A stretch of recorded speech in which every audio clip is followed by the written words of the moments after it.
ہاں غلام تھے بیچارے یا نوجوان تھے. نوجوانوں پر بزرگوں کو خود ہی حق حاصل ہوتا ہے جو چاہیں کرے. اور غلام تو ملکیت ہوتا ہے, زندہ ذبح کر دے تبھی کوئی پوچھنے والا نہیں.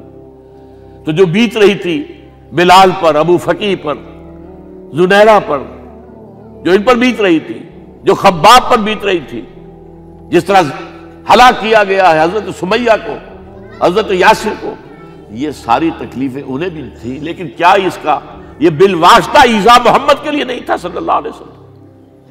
آپ کے ساتھی آپ کے جانثار, لیکن آپ ان سے بھی کیا کہیں, فصبروا فصبروا فصبروا. جب ابو جہل بدترین ٹارچر کر رہا تھا حضرت سمیہ اور حضرت یاسر کو رضی اللہ تعالی عنہما, آپ کے علم میں ہے کیسی کیسی ٹارچر کی ہے. جوان بیٹے کو باندھ دیا ایک ستون کے ساتھ, اس کی نگاہوں کے سامنے برہنہ کیا ہے ماں کو.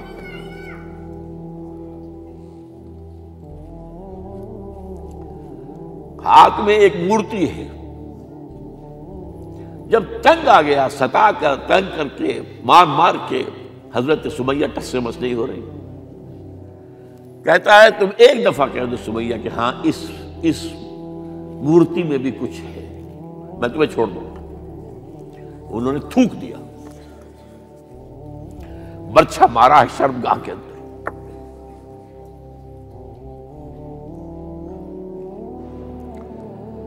کتنی تکلیف پہنچی ہوگی حضور کو.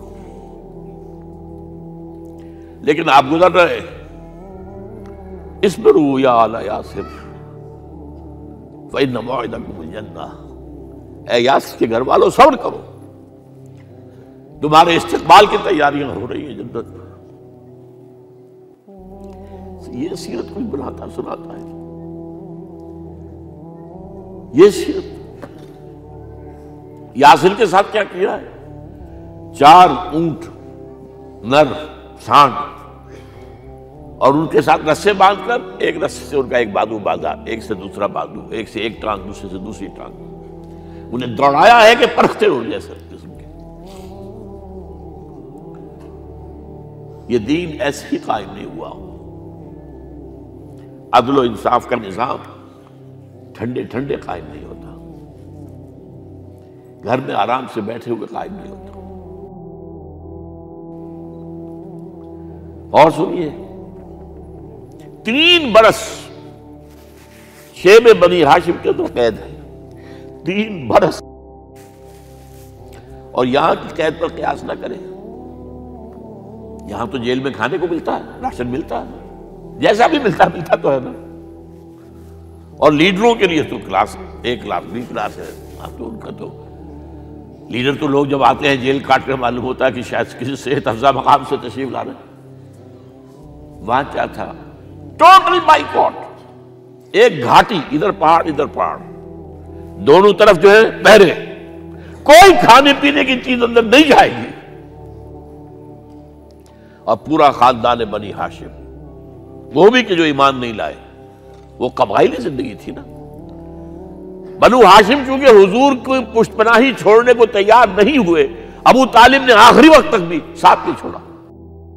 ہاں آخری وقت کے قریب ایک بات ہو گئی تھی. ایک مرتبہ تو ہوا کہ وفد آیا ہے قریش کا کہ اپنے بھتیجے کو روک لو, وہ ہمارے معبودوں کی توہین کرتا ہے. ابو طالب نے بلایا اور آپ سے کہا کہ یہ کچھ اپنے رویے کو بدلے. آپ نے فرمایا چچا جان, اب تو چاہیے میرے ایک ہاتھ پر سورج اور دوسرے پر چاند رکھ دے, میں اپنے اس مشن کو چھوڑ نہیں سکتا. یہ ہے استقامت. اور ابو طالب کے عین انتقال کے وقت جو معاملہ ہوا,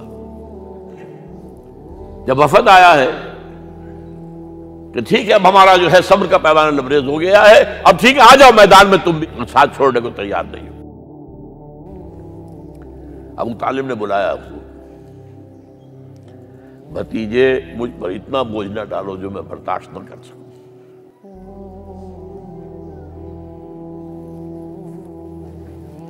حضور کی آنکھوں میں آنسو آ گئے. چچا جان اب تو یا یہ بات پوری ہوگی یا میں اپنے آپ کو ختم کر دوں, اسی میں ختم ہو جائے. 12 شیب بنی ہاشم میں 3 برس اس حال میں گزرے ہیں ٹوٹل بائیکاٹ، کوئی کھانے پینے کی نہیں۔ کچھ لوگ تھے شریف النفس، مثلا حکیم بن حزام تھے رضی اللہ تعالیٰ، اور بعد میں ایمان لے آئے۔ حضرت خدیجہ کے وہ رشتے دار تھے، وہ پہاڑ پر چڑھ کر ایک طرف سے رات کی تاریکی میں، دونوں دروازے تو بند ہیں، پہاڑ پر چڑھ کر چوٹی سے نیچے اتر کے کوئی چیزیں کھانے پینے کے دے آئے تو دے آئے، بس صلی اللہ علیہ وسلم۔ کوئی اور ایک آدھ ہوگا ایسا۔ یہاں تک نوبت آئی ہے کہ بنی ہاشم کے یہ پھول جیسے بچے معصوم بھوک سے بلبلا رہے ہیں، اور اس کے سوا کچھ نہیں ہے کہ سوکھے چمڑے ابال کر اس کا پانی ان کے حلق میں ٹپکا دیا جائے۔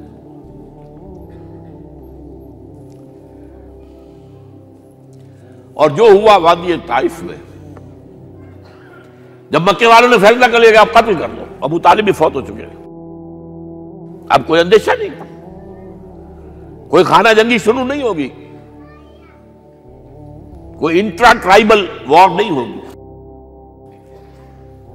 تو آپ طائف گئے ہیں۔ شاید وہاں کے 3 سردار تھے بڑے، اور یہ طائف اصل میں قریشی کا سمجھیے کہ یہ ان کا گرمیوں کا یہ صحت افزا مقام تھا۔ یہ تمام جو سردار تھے مکے کے، ان کی جائیدادیں وہاں تھی، باغات تھے،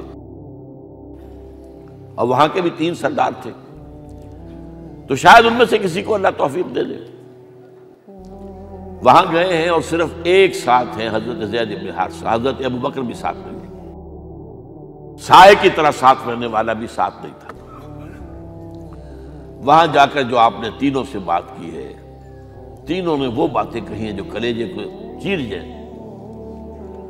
تمہارے سوا کوئی اللہ کو نہیں ملا تھا رسول بنانے، جاؤ چلے جاؤ۔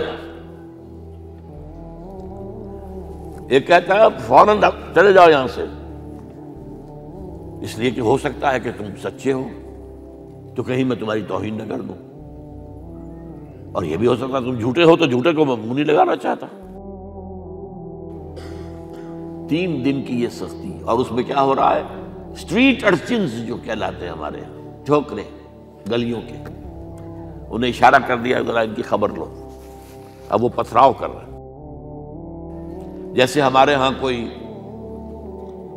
آ جاتا ہے، کوئی نیم پاگل یا کوئی اور کسی طرح کا مست قسم کا آدمی، اور اس کے اوپر چھوکرے چاروں طرف ہوں اور ستا رہے ہوں، یہ نقشہ تھا، اور طائف کی گلیاں تھیں، اور محبوب رب العالمین تھے۔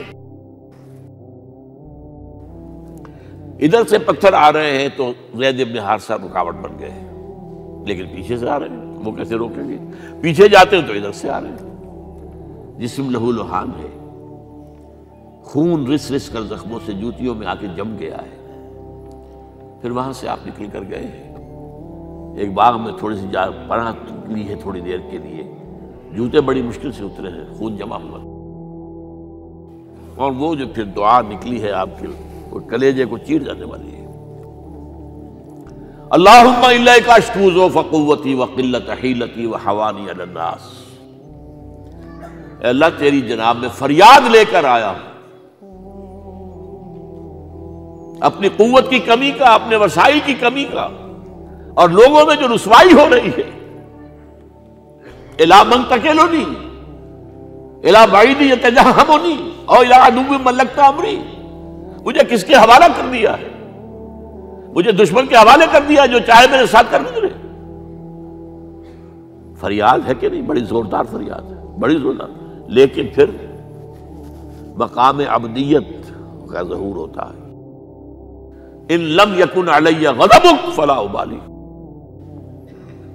اے اللہ اگر تو ناراض نہیں ہے، مجھے اندیشہ یہ ہو گیا کہ کہیں تو ناراض تو نہیں ہو گیا ہے، کہیں تو نے میرا ساتھ تو نہیں چھوڑ دیا ہے۔ اگر تو ناراض نہیں ہے تو مجھے کوئی پرواہ نہیں، جو ہو سو سر تسلیم خواہ میں جو مزاج یار میں آئے۔ واپس آئے ہیں تو مکے میں داخل نہیں ہو سکتے تھے، وہاں تو قتل کا فیصلہ ہو چکا۔ باہر ہی آپ نے ڈیرا لگایا، زید بن حارثہ کو بھیجا، فلاں شخص کے پاس جاؤ کہ تم اگر امان میں لے لو محمد کو تو محمد آ جائیں۔ میں تو میری یہ پوزیشن نہیں ہے، میں قریش کے مقابلے میں امان نہیں دے سکتا۔ دوسرے کے پاس بھیجا، اس نے بھی کچھ ایسے جواب دے دیا۔ تیسرے کے پاس جب گئے حضرت زید، مطعم بن عدی، اس نے کہا ٹھیک ہے، میں امان دیتا ہوں محمد کو، وہ آ جائے مکے میں۔ حضور سے آگے کہا، حضور نے فرمایا نہیں جا کر کہو، آ کر لے کر جا۔ کیوں؟ کیا پتا اچانک جو ہے میرے داخل ہوتے ہی کوئی مجھ پر حملہ کرے، قتل کرے۔ وہ تو یہ کہہ سکے کہ ہمیں کیا پتا تھا کہ مطعم نے جو ہے امان دی ہے، I never knew it۔ اب یہ قبیلے کے اندر یہ ہوتا تھا کہ ایک نے امان دے دی، سب کی طرف سے امان، لہذا حضور نے فرمایا آ کر لے کر جاؤ۔ وہ اپنے 6 بیٹوں کو ہتھیار سجا کر لے کر آیا ہے اور پھر لے کر گیا حضور کو، کہتا ہوا گزر رہا ہے راستے میں، لوگوں سن لو محمد میری امان میں ہے صلی اللہ علیہ وسلم۔ اس لیے آپ کو مکے کے اندر پھر 2-2.5 سال مزید رہنے کا موقع ملا ہے، اور اتنا بڑا احسان آپ نے مانا پھر مطعم بن عدی کا کہ غزوہ بدر میں جب 70 اسیر تھے قریش کے حضور کے پاس، تو آپ نے فرمایا تھا کہ اگر آج مطعم زندہ ہوتا اور وہ سفارش کرتا تو میں ان سب کو چھوڑ دیتا بغیر کسی فدیے کے۔ بہرحال یہ چند باتیں میں نے آپ کو بتائی، باقی تو یہ کہ غار ثور ہے کیسی کیسی، اور پھر غزوہ بدر سے پہلے کی رات ہے، اور وہ آپ کا زندگی کا طویل ترین سجدہ ہے اس میں، جہاں تک یہ الفاظ بھی آپ نے کہہ دیا، اللہ اگر کل یہ جو 313 یہاں جمع ہیں اگر یہ ختم ہو گئے تو پھر قیامت تک تیرا نام لینے والا کوئی نہیں ہوگا، میں آخری رسول اور میری یہ 15 برس کی کمائی ہے۔ اس پر کہا حضرت ابوبکر نے، وہ پہردار کی حیثیت سے کھڑے تھے، کہ حسبک حسبک حضور بس کیجئے بس کیجئے۔ بہرحال بدر ہے، احد ہے، زخمی ہوئے ہیں، دندان مبارک شہید ہوئے ہیں، خون اتنا بہا ہے کہ بے ہوش ہو گئے ہیں، اور خبر اڑ گئی ہے کہ آپ شہید ہو گئے۔ یہ سب کچھ، اور سب سے بڑھ کر حمزہ کی لاش سامنے آئی، کیسی لاش، ناک کٹی ہوئی ہے، کان کٹے ہوئے ہیں، پیٹ چاک کر کے کلیجہ چبایا ہوا ہے، کس طرح برداشت کیا ہوگا آپ نے؟ اپنے اوپر طاری کر کے دیکھیں، یہ حمزہ کون ہے؟ چچا ہے، دودھ شریک بھائی ہے، خالہ داد بھائی ہے، ساتھ کا کھیلا ہوا ہمجولی ہے، اور اس کی لاش ہے۔ جو قلب اطہر پر بیت رہی تھی وہ مدینے میں آ کر ایک بڑا ماحول بدلا ہوا تھا، تب وہ بات سامنے آ گئی۔ جب آپ مدینے واپس تشریف لائے ہیں تو ظاہر بات ہے کہ زیادہ انصار کے لوگ تھے جو شہید ہوئے تھے۔ بدر میں مہاجرین تو میرے خیال 4تھائی تھے نمبر کے اندر، 3/4 تو انصاری تھے۔ اسی طریقے سے احد کے اندر معاملہ ہے، تو مختلف گھروں سے عورتوں کے بین کرنے کی آوازیں آ رہی تھی، اس لیے کہ اس وقت تک بین کرنا حرام نہیں قرار دیا گیا تھا، ممنوع نہیں تھا۔ آوازیں سن کر حضور کی زبان مبارک سے نکل گیا، اما حمزہ تو فلا بواکی لہو، ہائے حمزہ کے لیے تو کوئی رونے والی بھی نہیں ہے۔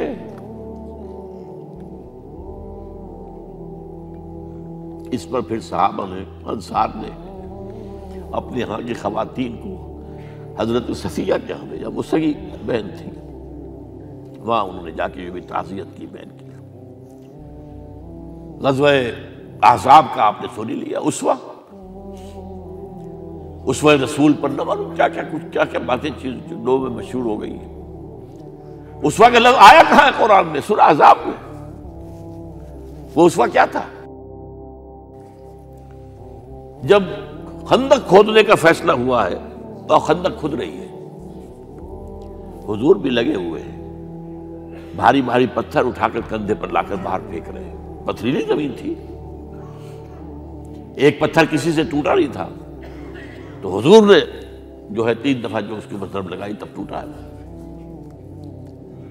لیکن یہ کہ کئی دن کے فاقے ہو چکے تھے، کھانے کو کچھ نہیں، پورا محاصرہ تھا، 12,000 کا لشکر گھیرے ہوئے،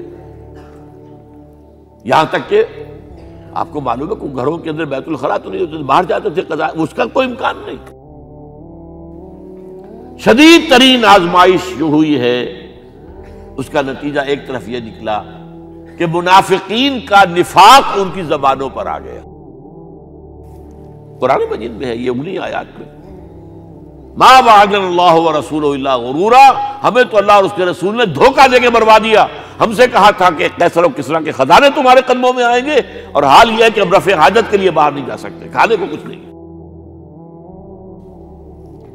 اس وقت کچھ صحابہ آئے ہیں حضور صلی اللہ علیہ وسلم سے، دیکھیے فاقے سے قبر دوہری ہوئی جا رہی ہے، ہم نے اپنے پیٹوں پر پتھر باندھے ہوئے، چادروں کے ساتھ پتھروں کسا ہوا تاکہ قبر سیدھی رہے۔ حضور نے اپنا کرتا مبارک اٹھا کر دکھایا، 2 پتھر بنے۔ یہ ہے اسوہ، یہ ہے آپ کی سنت، آپ کا اسوہ حسنہ۔ لیکن اس اسوہ حسنہ سے فائدہ کون اٹھا سکتا ہے؟ لقد کان لکم فی رسول اللہ اسوۃ حسنۃ لمن کان یرجو اللہ والیوم الآخر وذکر اللہ کثیرا۔ اسوہ تو اپنی جگہ ہے، قرآن میں ہدایت سب کے لیے، ھدی للناس، لیکن فائدہ اٹھائیں گے صرف متقین، ھدی للمتقین، ہے سب کے لیے، اسوہ سب کے لیے ہے، لیکن استفادہ وہی کر سکے گا جو 3 شرطیں پوری کرے، اللہ اور یوم آخر پر ایمان اور اللہ کا ذکر کثرت کے ساتھ کرے۔ بہرحال یہ میں نے آپ کے سامنے اس حوالے سے رکھا ہے، یہ اسوہ جو ہے حضور کا، یہ ہم پر اتمام حجت ہے۔ دیکھیے نوٹ کیجئے، پوری نوع انسانی پر اتمام حجت، اسلام کا نظام عدل اجتماعی جو قائم کر کے دکھا دیا، حجت قائم، اسے انگریزی میں کہتے ہیں اٹس ڈویبل، کیا جا سکتا ہے، یہ کام ہو سکتا ہے، اس لیے کہ زمین پر قدم بہ قدم چل کر یہ انقلاب آیا، محنت سے آیا، مشقت سے آیا، ایثار سے آیا، قربانیوں سے آیا، تکلیفیں جھیل کر آیا، صبر و مصابرت سے آیا، استقامت و مقاومت سے آیا۔ یہاں پر معجزوں کی کار فرمائی نہ ہونے کے برابر ہے۔ یہاں دھوپ سے بچانے کے لیے کوئی اللہ نے صاحبان نہیں دیا، ظل اللہ علیکم الغمام، اور بھوک سے بچانے کے لیے من و سلوہ نازل نہیں ہوئے۔ غزوہ تبوک میں ایسا بھی ہوا ہے کہ 3 مجاہدین کا 24 گھنٹے کا راشن ایک کھجور، ایک نے منہ میں رکھی، کچھ چوس لی، کچھ گلوکوز چلا گیا اس میں سے، دوسرے کو دے دی، اس نے چوس لی، پھر تیسرے کو دے دی۔ من و سلوہ نازل نہیں ہوئے۔ محنت، مشقت، ایثار، قربانی، صبر، مصابرت، استقامت، مقاومت، یہ ہے اسوہ رسول۔